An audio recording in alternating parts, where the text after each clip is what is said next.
नमस्कार, मैं हूं पवन त्यागी। लगता है योगी आदित्यनाथ जी ने हमारी वीडियो सुनकर अब ये फैसला कर लिया है जो हमने शिकायत बताई थी, जिसके कारण उत्तर प्रदेश में भारतीय जनता पार्टी की सीटें कम हुई थी। मैंने एक वीडियो में कहा था कि योगी आदित्यनाथ जो जनता दरबार लगाते हैं उसको वो या तो लखनऊ में लगाते हैं या तो गोरखपुर में लगाते हैं, लेकिन जिलों में जो शिकायत आती है उन पर अधिकारी गौर नहीं करते हैं। और योगी आदित्यनाथ को चाहिए कि प्रत्येक जिले में इस तरह का जनता दरबार लगाया जाए जिससे कि जिले के आम आदमी वहां पहुंच सकें और अपनी शिकायत मुख्यमंत्री तक पहुंचा सकें। ऐसा कोई सिस्टम उत्तर प्रदेश में नहीं बना, अधिकारी गौर नहीं करते हैं और वो फाइलों में दबकर रह जाती है शिकायत। जो लखनऊ और जनता दरबार में योगी जी के गोरखपुर पहुंचते हैं वहां के भी हालात ऐसे हैं कि तत्काल मौके पर शिकायतों का निराकरण करना आदेश तो यही है, लेकिन ऐसा शिकायत मिली है कि कई बार वहां शिकायत देने के बाद भी लोगों की समस्याओं का निराकरण नहीं होता है। समस्याओं का अंबार पूरा प्रदेश बहुत बड़ा है, बहुत ज्यादा है। हर विभाग में भ्रष्टाचार और लापरवाही है, जिसके कारण जनता तो इतनी त्रस्त है। जनता का कहना यह है कि हमें तो यह भी नहीं पता कि जाना कहां है, शिकायत कहां करनी है और इसकी शिकायत किस अधिकारी से करें। आम आदमी तो ऑफिसों में घुसने की हिम्मत तक नहीं करता है। और इसीलिए योगी जी ने यह फैसला कर लिया कि अब उत्तर प्रदेश के हर जिले में जनता दरबार लगेगा, वरिष्ठ अधिकारियों की ड्यूटियां लगाई जाएंगी और यह तय किया जाएगा कि कौन अधिकारी वहां बैठेगा। हालांकि आपको पता है कि थाना दिवस ये परंपरा शुरू की थी योगी आदित्यनाथ जी ने, और थानों में बिजली विभाग के अधिकारी, पुलिस के वरिष्ठ अधिकारी वहां बैठते थे, लेकिन वो फॉर्मेलिटी बनकर रह गया क्योंकि जनता तक ये जानकारी पहुंचती ही नहीं थी। मैंने कई ऐसे थाना दिवस में लोगों को देखा है, मुट्ठी भर लोग वहां पहुंचे जो कहीं ना कहीं एक्टिव लोग हैं, जो समाचार पत्रों में लगातार सुनते रहते हैं, पढ़ते रहते हैं समाचार पत्रों को, नेता राजनीति में रहते हैं। उन लोगों को तो पता होता है, पुलिस वाले खबर कर देते हैं कि भाई फला डेट में ये थाना दिवस फिक्स है और उस डेट में आना है, नेता लोग पहुंच गए। लेकिन सही जानकारी जनता तक नहीं पहुंचती, जिसके कारण जो शिकायत करने वाले आम आदमी हैं, जो पढ़े लिखे ज्यादा नहीं है, जिनकी पहुंच कहीं नेता तक नहीं है, वो उससे महरूम रह जाते हैं। इस बार योगी आदित्यनाथ जी ने इसी बात को ध्यान में रखते हुए अधिकारियों को यह आदेश दिए हैं कि जिले में जो जनता दरबार लगेगा, हो सके तो उसकी डेट फिक्स रखो, नहीं हो सकता है तो सप्ताह का कोई दिन फिक्स रखिए। जैसे कि पहले से बताया गया था थाना दिवस किस तारीख में लगेगा, महीने का कौन सा मंगलवार होगा। अब यह भी हो सकता है कि रविवार में सब लोगों की छुट्टी होती है, महीने का पहला, दूसरा, तीसरा या चौथा कोई एक रविवार तय कर दिया जाए और उसकी घोषणा बाकायदा बड़े लेवल पर सभी समाचार पत्रों में हो, सभी न्यूज चैनल पर हो, लोकल जो चैनल हैं और सोशल मीडिया जो चलाते हैं, सोशल मीडिया जो चैनल हैं उनको भी ये जानकारी दी जाए, उनके द्वारा भी कम से कम जो वहां शिकायत लेकर आए और किनकी शिकायत दूर हुई वो भी फीडबैक लिया जाए और लोगों की जानकारी फिर जनता तक पहुंचाई जाए कि देखिए योगी आदित्यनाथ जी का जनता दरबार लगा और उस दरबार में जो शिकायत आई कितने % शिकायतों का निराकरण हो गया। तो इससे जनता में एक विश्वास जमेगा। योगी जी तक कोई शिकायत पहुंचाना चाहता है, मान लीजिए गाजियाबाद का कोई रहने वाला ग्रामीण अंचल का कोई व्यक्ति है, वो लखनऊ नहीं जा सकता, वो गोरखपुर नहीं जा सकता, लेकिन वो गाजियाबाद में जिले स्तर पर जो अधिकारी तय करेंगे स्थान में वहां वो जा सकता है और योगी जी तक इसकी कॉपी दे सकता है कि भाई मैंने वहां दिया था, मेरी शिकायत पर कार्रवाई नहीं हुई है। तो कुल मिलाकर योगी आदित्यनाथ जी का आदेश यह है कि यदि जिले स्तर पर जो ये जनता दरबार लगेंगे, अगर इसमें शिकायत दूर नहीं की गई और वो शिकायत मेरे पास तक लखनऊ आई, तब उस पे अधिकारियों के खिलाफ सख्त एक्शन लिया जाएगा। तो बहुत अच्छा कदम योगी आदित्यनाथ ने उठाया है, जनता इसका स्वागत कर रही है। लेकिन मैं वीडियो के माध्यम से जो मेरे पास उत्तर प्रदेश की जनता की फीडबैक आई है, लगातार आप लोग मेरे पास कमेंट लिखते हैं, वीडियो के नीचे भी कमेंट लिखते हैं, मैं उनको पढ़ता हूं, कोशिश करता हूं उस सबको पढ़ के और आपकी बात सरकार तक पहुंचाई जाए। क्योंकि योगी आदित्यनाथ जी, मैं जानता हूं कि वो हमारा चैनल देखते हैं, उनकी टीम हमारा चैनल देखती है, योगी जी को तो इतनी फुर्सत नहीं है, लेकिन जो विषय हम रख रहे हैं, जो उठा रहे हैं, वो योगी जी तक जरूर पहुंचता है, ये विश्वास हमें हो गया है। क्योंकि जैसे ही ये घोषणा हुई, सबसे पहले मुझे लग गया कि भाई दा न्यूज चैनल पर जो हम न्यूज करते हैं, जरूर योगी जी की जो मीडिया टीम है वो उस पर ध्यान देती है। और योगी जी का काम करने का तरीका अब ये उन्होंने और तेजी लाई है, पहले से भी था कि जो समाचार पत्रों में कोई हाईलाइट किया जा रहा है, उत्तर प्रदेश सरकार की कोई कमी कमजोरी बताई जा रही है, तो योगी जी उस पर नजर बनाए रखते थे और उनकी बाकायदा एक पूरी टीम इस काम में काम करती है। तो अब जो है ये जो कार्रवाई हुई है, निश्चित रूप से आप जो कमेंट लिखेंगे उस कमेंट पर भी हम आगे भविष्य में न्यूज करेंगे। अभी तक जो मेरे पास फीडबैक उत्तर प्रदेश की जनता से आया है उसमें मोटा मोटा 2-3-4 लोगों ने जो विभाग की गड़बड़ियां बताई हैं। सबसे ज्यादा शिकायत जो आती हैं वो राजस्व विभाग की आती हैं, पुलिस की शिकायत बहुत ज्यादा आती थी। अभी भी फर्जी एफआईआर कराना या एफआईआर दर्ज ना करना, दोनों स्थितियों में बहुत ज्यादा कमियां आई है। पहले शिकायत बहुत ज्यादा हुआ करती थी कि थाने में कोई व्यक्ति पीड़ित गया और पुलिस ने उसकी एफआईआर नहीं दर्ज की। वरिष्ठ अधिकारियों की जानकारी में जब यह पहुंचता है अधिकारी एक्शन लेते हैं और इसलिए पुलिस में अब यह सुधार हो गया है कि यदि कोई पीड़ित व्यक्ति थाने पहुंचता है तो कम से कम उससे एक एप्लीकेशन जो ली जाती है उस पर संज्ञान लिया जाता है। तो एक अंतर आया है, बहुत कमी आई है, लेकिन अभी शून्य नहीं है। अभी भी 10% मामले ऐसे हैं कि जहां मामलों को टाल दिया जाता है। व्यक्ति के ऊपर निर्भर करता है, लेकिन योगी आदित्यनाथ जी के इरादे बिल्कुल ठीक है, क्लियर हैं कि ऐसे सभी अधिकारियों के खिलाफ कार्रवाई की जाएगी जो ऐसे काम में कोताही बरतेगा।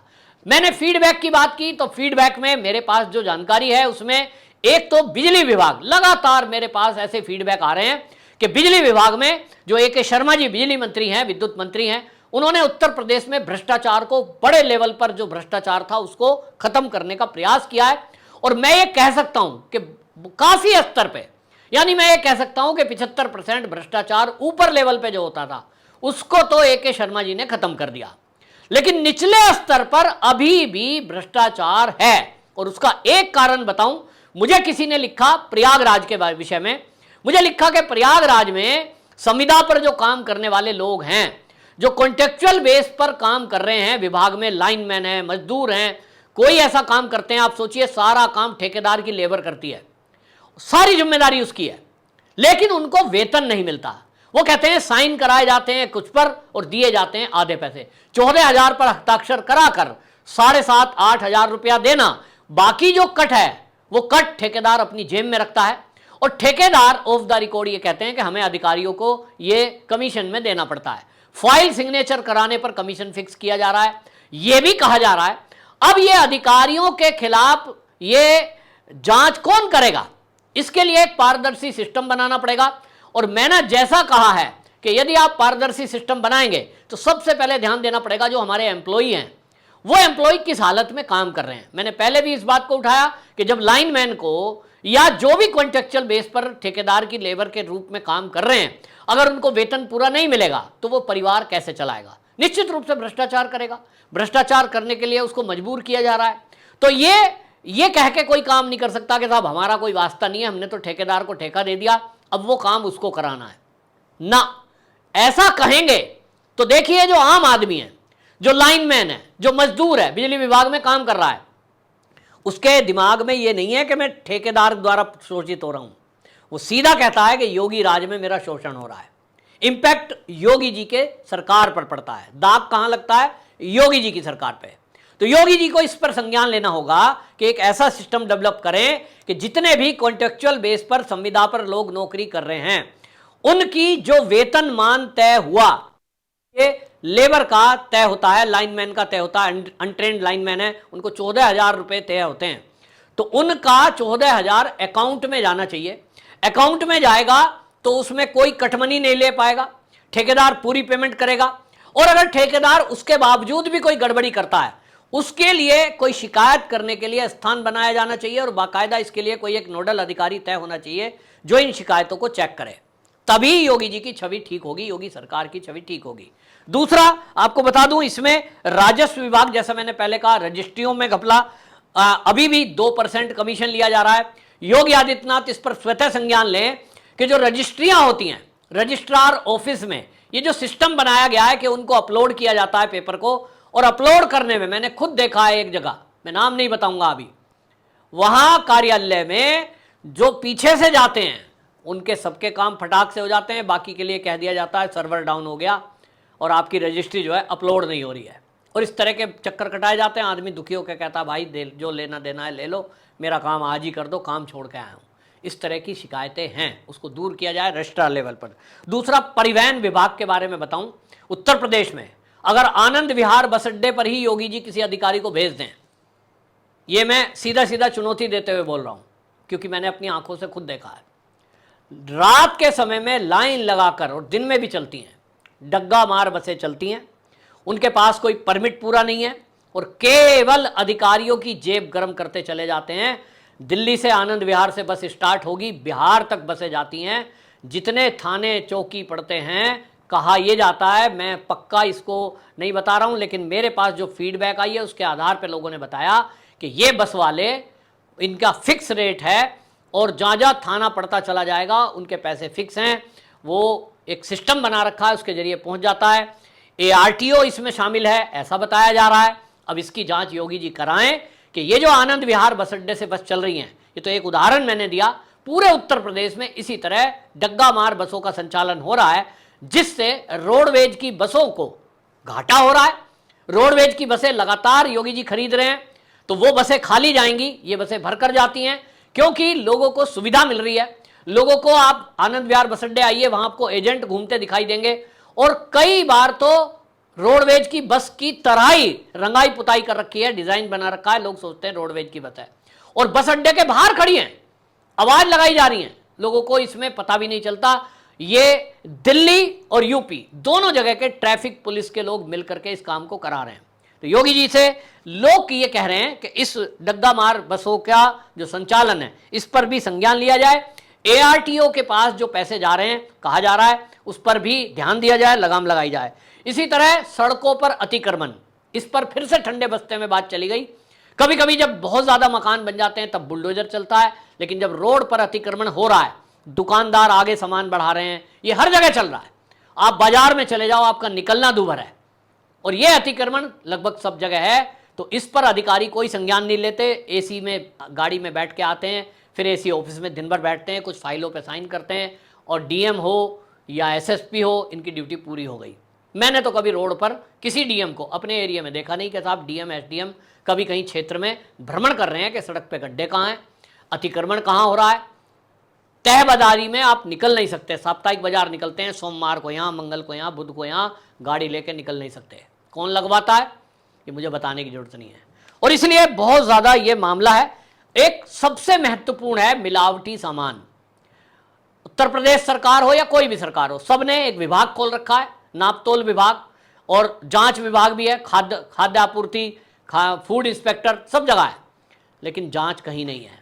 किसकी मर्जी आ रही है, आप सब्जी लेने चले जाओ, फल लेने चले जाओ, वहां आपको जो बाट मिलेगा सबने घिसे हुए हैं। कोई मापतोल विभाग वाला उस पर चेक नहीं करता, सबको महीने का पैसा पहुंच जाता है, ऐसा कहा जा रहा है। मैं इसको पुख्ता नहीं करता, लेकिन जो सब्जी बेचने वाले, फल बेचने वाले हैं, 2-4 को जब मैंने पकड़ा तो उन्होंने कहा साहब ये सब ऊपर तक जाता है, जांच के नाम पर ठप्पा लग जाता है। और बट्टे ज्यादातर आप देखिए वो किसके लगता है, आम आदमी को बट्टा लगता है। मिलावटी सामान खूब बिक रहा है, इसी तरह कम तोला जा रहा है। तो कुल मिलाकर ये जो योगी जी ने कदम उठाया है बहुत महत्वपूर्ण है, बहुत अच्छी शुरुआत है, लेकिन जो जनता मांग कर रही है उन पर भी योगी जी ध्यान दें और अलग से सही अधिकारियों को इसकी जांच सौंपें। तो आप देखेंगे कि उत्तर प्रदेश का जो भ्रष्टाचार है वो किस कदर बढ़ा हुआ है। आम जनता योगी जी से उम्मीद लगाए हुए है, क्योंकि योगी जी हैं तो लोग कहते हैं कि मुमकिन है कि वो इस भ्रष्टाचार पर लगाम लगा सकते हैं। आपकी क्या राय है, कमेंट बॉक्स पर जरूर बताएं। वंदे मातरम।